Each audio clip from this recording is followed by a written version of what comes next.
Studying Aquatics here. It is time for a fish room tour. And if you watch my channel, I've cut way back on the number of aquariums in here. I did this so that I would have room for a futon in here. When I have company, I can fold it down.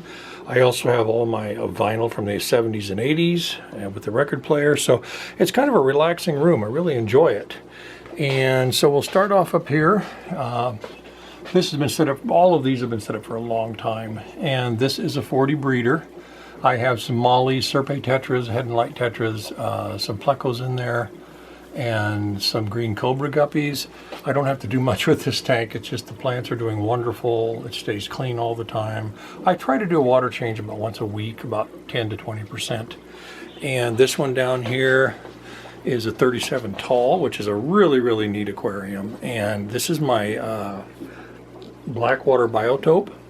And you can see there is some tannins in there. This angel is doing just absolutely wonderful. Thinks it's going to get fed right now. It's getting really large. So that one's doing well. I set this one up not too long ago.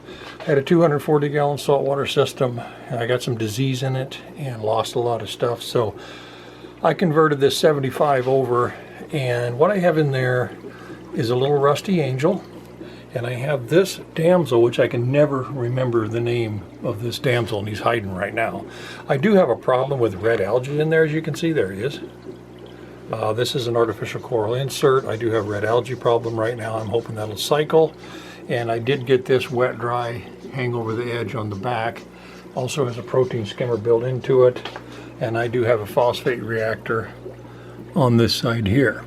So anyway, it's doing okay. I need to do a water change on it and maybe siphon out a bunch of that red algae.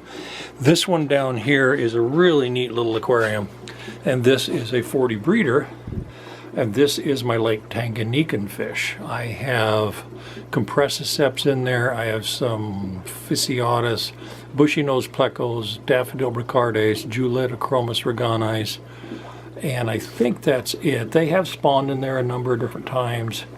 And they're just looking really, really well. They're doing good. One thing I did want to mention is I don't have any heaters in these tanks. I heat the room. And that keeps the aquariums at the appropriate temperature. This one up here is a 55. And this is my Lake Tanganyikan rock-dwelling cichlids. So these are the Lake Malawi rock-dwelling cichlids. Sorry about that. And so anyway, there's not as many fish in there as there used to be. They've been in there a long, long time. And the bottom one on the totem pole keeps getting hammered. So I need to throw about 10 or 11 fish into quarantine, pick them up somewhere, maybe order them online, and then dump them into this system. So I do have, they have babies in there fairly regular. This one down here is also a 55. And these are the Juletochromis transcriptus, and they've had a number of different babies in there. And I know it's not lit up very well, and I do that on purpose because I don't want to have algae problems. I actually bought this at Walmart. This is some of that. You can actually take this off, and then it'll give you more light. But I like the low light. Keeps the algae down. And the last one that I have in here is a 150 tall. It's a really neat system. I'm running a canister filter on it. Like I said, it holds 150 gallons.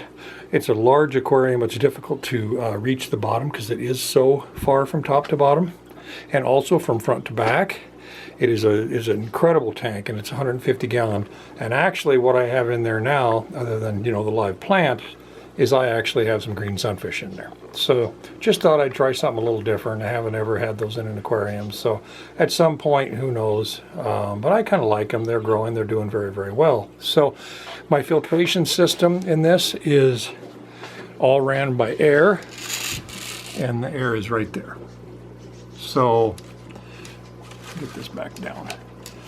Anyway, and then I run from there in a complete loop around the top, and then I have air access any place I want. If you ever hook one of these up, make sure that you do go in a complete loop. You can't stop the air. So anyway, that is my fish room. It's doing very, very well. I've also, if you watch my channel, I built this cage for a cockatiel. I haven't bought the cockatiel yet, but I did hand make this cage.